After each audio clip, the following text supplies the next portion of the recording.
Welcome back to another 25 Days of Puppy Christmas Card Ideas episode where we're helping you to decide what you're going to do for your Christmas card this year with your dogs and 24 ideas you can use on your social media as an advent calendar leading up to the big day. This one's really fun. It's all about a letter to Santa Paws. The 25 Days of Puppy Christmas Card series can be done with one or many dogs, created with a traditional camera or your phone, done in your house or outside, and range from elegant and refined to fun and quirky, so there's a fit for everyone. And don't forget, these photo shoot ideas also make for great social media advent calendars, even if they aren't all going to be used on your Christmas cards. If you're using a traditional camera, I recommend you set up a remote shutter release through a clicker or an app on your phone so you can take photos from where you're posed. If you're using your phone, I recommend you set it to cinematic video and take screenshots of the best frames after, since pups tend to move around a lot and you don't want to stress over missing the shot. Each of these episodes is designed for a specific card template that will link in the caption, but you can use this on whatever template works best for you. You're going to need a sheet of paper and a permanent marker. Make sure you're writing this on something that's not going to bleed through on, and you're going to start writing a Santa Paws letter. So like Santa Claus with Santa Paws for the puppies, you can make it as cute as you want. You can have little paw prints on it. You can have the full letter written and have your dog sign it. You can stamp their paws on the bottom if you'd like. I wrote a halfway letter as if we were writing it. And then I made sure I got down on my dog's level. So I had something to write on. These are my ottomans. If you pay attention, I actually used a mirror under it. I didn't write this on the ottoman. I wrote it beforehand. And I put it here because I knew people in the picture would be like, well, she's writing with a permanent marker. That would bleed through. So I had it there for the people who would catch that. And then I pretended to write that letter and I let my puppies sit around me. And so as I was doing that, as I was posing, I had puppies all over the place. Some of them are over there. Some of them are back here now. And I wrote the letter. So I was able to pose as if I were writing it and she were watching it. I held it up so that the camera could see it. I could pretend like I was showing it to them. The goal with this is to make sure you are not looking directly at the camera. You're not smiling and posing. You're writing a letter to Santa and somebody captured a photo of that. So you're going to write something cutesy on the letter because it's probably going to be seen at least in part in your photos. I like to make sure that it is kind of seen a little bit. It doesn't have to be entirely seen, but it does need to be there and show that there's writing on it. Otherwise, it just kind of looks like a blank piece of paper. Now you can have fun with this. You can use parchment paper.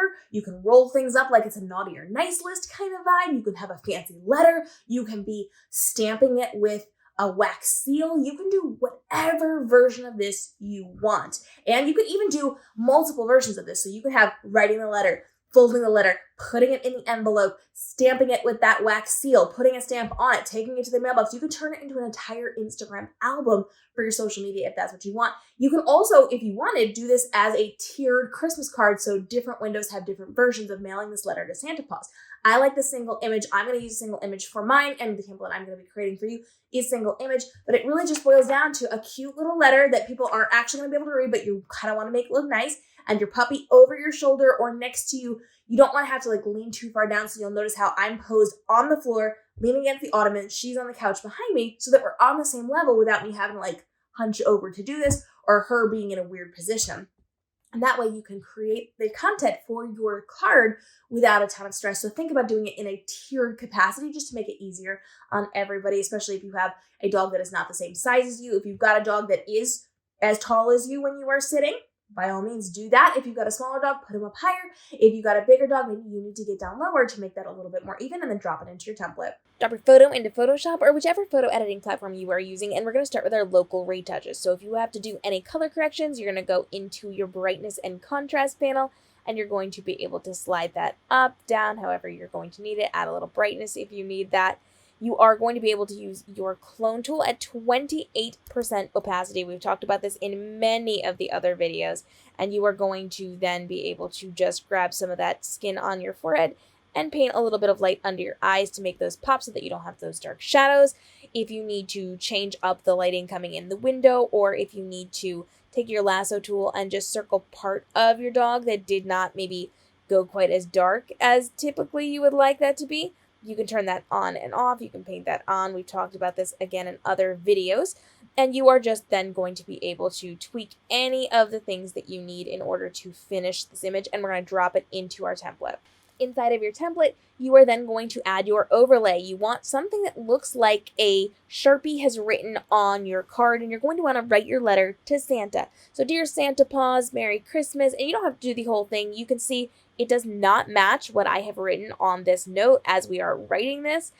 you can do whatever you want. So, Dear Santa Paws, Merry Christmas, hope your celebration is merry and bright, love in your names. You can draw little doodles on it. You can add a border or a frame. You can add this to just any template. That's fine. But I really like the idea of leaning into that handwriting here so people are seeing part of the message, even if it's a different message than down here. It looks like you've now created this picture and you're handwriting that message to them. And that's going to work really well to send to your friends and family. Now, for your card, you are thinking about writing that letter to Santa Paws. You may actually want to put some of that "we're sending a letter to Santa Paws, we're wishing you peace and love this holiday season" on your card. Whatever it is, your Christmas wish for people would be great. And if you actually include it in the letter and then also on the overlay in your card, that's even more fun. There's lots of ways that you can be doing this, but you're focusing on your wishes for the people you're sending the cards to inside of the card that you are creating. So you've got a cute little image of you and your puppies making your wishes, but also sending wishes to your friends and your family. If you want more ideas on how to do Christmas cards, we've got a full series, 25 ideas, one for your Christmas card, 24 for your social media advent calendar, so that you can lead up to the big reveal of your Christmas card on the 25th. We've got lots of fun photo ideas for your dogs outside of Christmas cards as well, so that you can be taking great pictures of your puppies all year long. Travel tips, we've got puppy must-haves, all the things that you're going to need to be a great dog parent. So we will see you on the channel. Make sure you subscribe, hit the notification bell, and drop your questions and comments on what you want to see on the channel.